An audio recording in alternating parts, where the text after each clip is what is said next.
Vous êtes sur France 24 et vous avez raison. Bienvenue dans votre journal de l'Afrique. À la une ce soir, un cessez-le-feu de papier ou réel. Que penser de cet accord de Luanda qui exige un retrait des rebelles du M23 dans l'est de la République démocratique du Congo? Des accrochages ont été signalés dans le Nord Kivu et les populations continuent de fuir. Un climat de tension à Maurice, un activiste a été arrêté une semaine après avoir manifesté contre le pouvoir. De la drogue a été retrouvée dans son véhicule. Ses partisans crient au coup monté, ce que la police dément. Reportage à suivre. Et nous irons au Sénégal célébrer la joie des supporters des Lions de la Teranga, vainqueurs du Qatar au mondial de football 3-1. Nous verrons aussi que la passion du foot est très ancrée dans le pays, à travers notamment les écoles de foot qui s'y multiplient. En République démocratique du Congo, selon les termes de l'accord signé à Luanda cette semaine, les rebelles du M23 devaient cesser les combats ce vendredi. Or, ils ont continué à gagner du terrain selon les sources locales et des déplacés continuent d'affluer. Bilal Tarabé. Au Nord Kivu, 200 000 personnes ont été déplacées par les combats entre l'armée congolaise et le M23. Un mouvement rebelle qui cible les civils selon l'ONU. Si le M23 arrive ici, franchement, je ne peux plus fuir. Regardez ce que le M23 m'a fait. Une balle dans la jambe. Ils sont capables de tuer même un enfant. Ils sont sans pitié. J'étais en train de fuir la guerre, mais en arrivant à Kibaya, j'ai rencontré 3 hommes armés. Ils m'ont dit de coucher avec eux, que sinon ils m'auraient tué. J'ai essayé d'appeler à l'aide, mais ils m'ont violée. Après 9 ans d'accalmie, le conflit entre le M23 et l'armée congolaise a repris en novembre 2021, menaçant la capitale régionale du Nord Kivu, Goma. Ce mercredi, en Angola, les dirigeants régionaux ont signé la mise en place d'un cessez-le-feu à dater de ce vendredi. Le président rwandais Paul Kagame n'a pas fait le déplacement et s'est fait représenter par son ministre des Affaires étrangères, tandis que son pays est accusé par les Nations Unies de soutenir la rébellion. Les représentants du M23, quant à eux, n'ont pas été invités. Nous avons pris connaissance de ce document, l'accord de cessez-le-feu, sur les réseaux sociaux. Il n'y avait personne à ce sommet, donc ça ne nous concerne pas vraiment. Le M23 est une rébellion à dominante Tutsi, née en 2009 sur les cendres de la guerre du Kivu.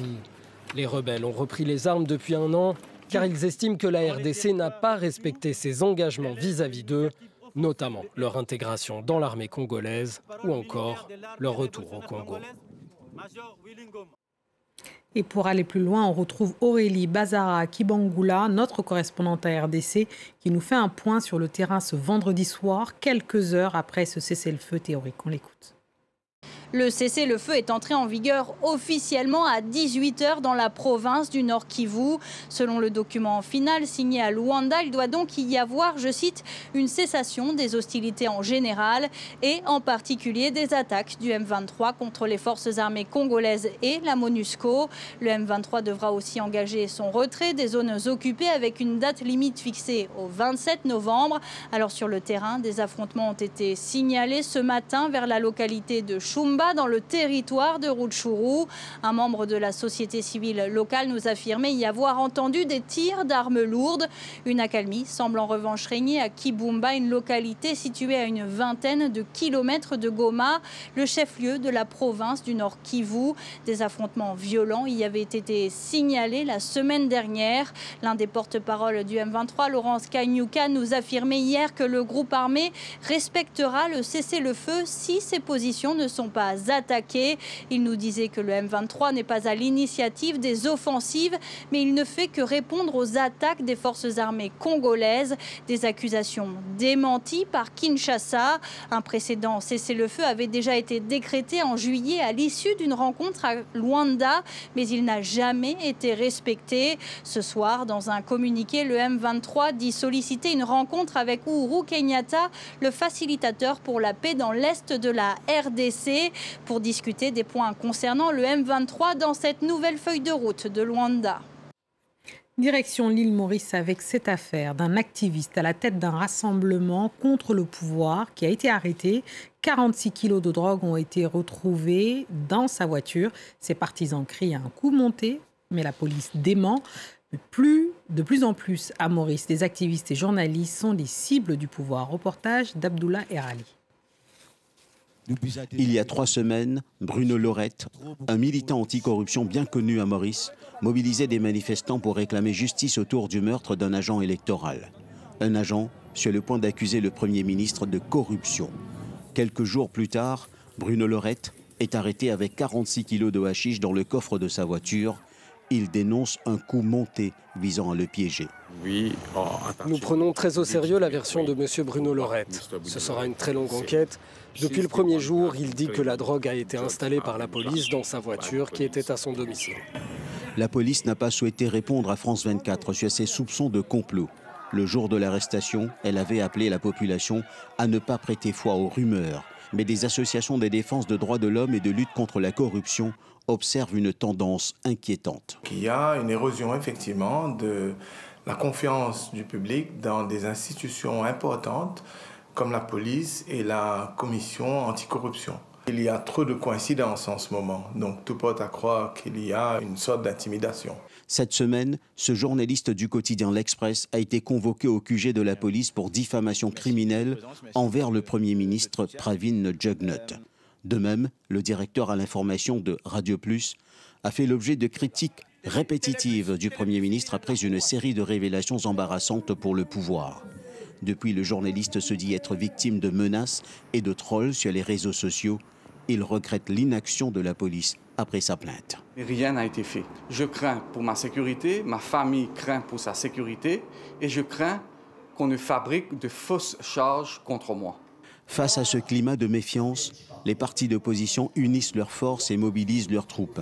Le principal parti d'opposition a choisi le fief du Premier ministre à Saint-Pierre pour son meeting visant à dénoncer une série d'affaires restées sans suite, dont le meurtre de l'agent électoral dénoncé par Bruno Lorette. Un coup d'État aurait été déjoué à Sao Tomé et Principe, ce petit archipel de l'Afrique centrale considéré comme un modèle de démocratie parlementaire.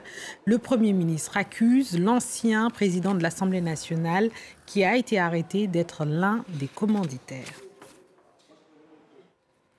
On passe à la Tunisie où la campagne officielle pour les législatives a officiellement démarré. Les élections auront lieu le 17 décembre. Ce sont les premières depuis l'adoption de la nouvelle constitution entrée en vigueur le 16 août 2022. Les explications de notre correspondante Lilia Blaise. Alors c'est une campagne qui a démarré pour le moment très en douceur, comme nous avons pu l'observer dans les rues de la capitale ce vendredi. Très peu de candidats jusqu'à maintenant ont placardé les affiches avec leurs programmes et leurs photos, comme normalement ils doivent le faire. Beaucoup sont des individus sans expérience politique ou pas représentés par des partis, puisque les candidats de ce nouveau Parlement se sont présentés sur la base de parrainage et non pas désignés par des listes de partis. On est sur un scrutin uninominal à 2 tours qui privilégie du coup beaucoup plus les individus que les partis politiques selon la nouvelle loi électorale. Donc c'est une campagne assez atypique où les candidats ne bénéficient pas non plus de financement public. Ils doivent se baser uniquement sur des financements privés. Ils peuvent utiliser pour certains le logo des partis qu'ils représentent, mais les partis politiques eux-mêmes ne peuvent pas faire campagne pour les candidats.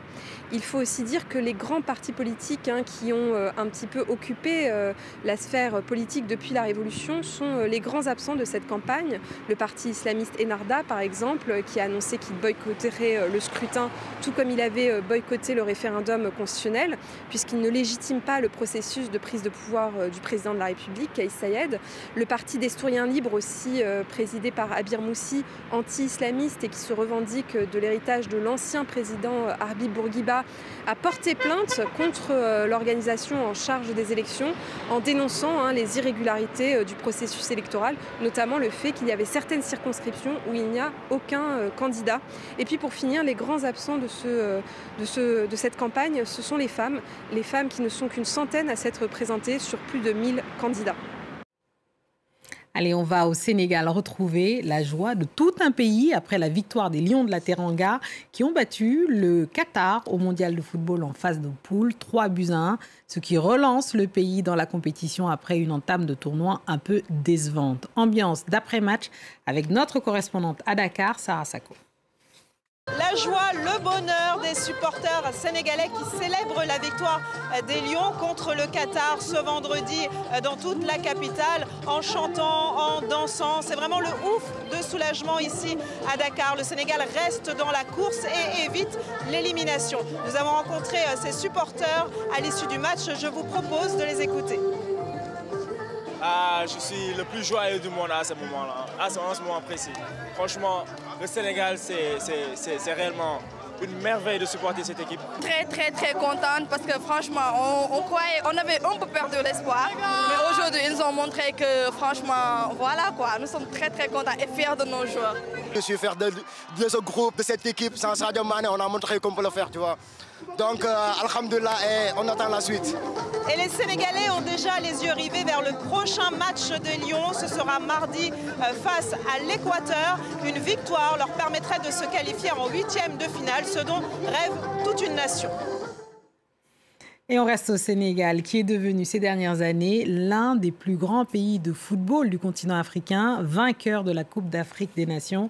Le pays s'appuie notamment sur des académies de football de haut niveau qui ont réussi à former ces dernières années une pléthore de talents évoluant dans les grands championnats européens. Nos correspondants Eliman Dao, Sarah Sako et Sam Bradpiss ont fait un tour à l'Institut Djambar de Saly, à 90 km au sud de Dakar, l'un des centres de formation pionniers du pays.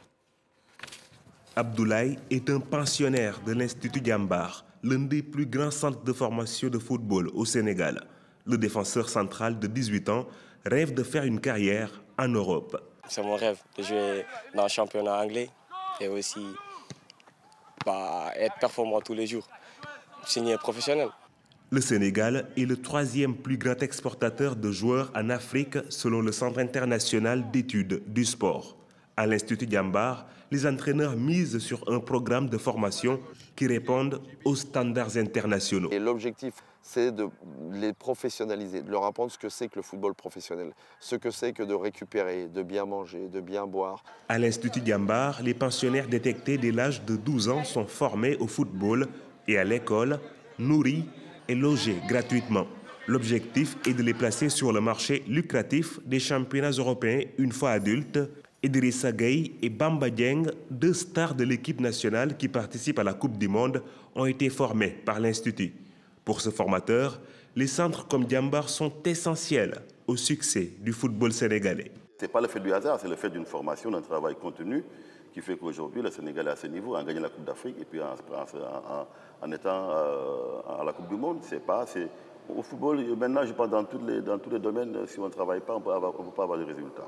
À côté de Djambar, plusieurs autres centres de formation ont été implantés au Sénégal en partenariat avec des clubs européens, à l'image du Paris Saint-Germain et de l'Olympique lyonnais, faisant du Sénégal le nouveau hub ouest-africain de la formation des jeunes footballeurs. Le Sénégal est un pays stable politiquement, donc quand vous avez cette stabilité politique, quand vous avez cette stabilité sociale, elle fait déjà en sorte que le Sénégal est ouvert et capable de recevoir tous ces clubs étrangers.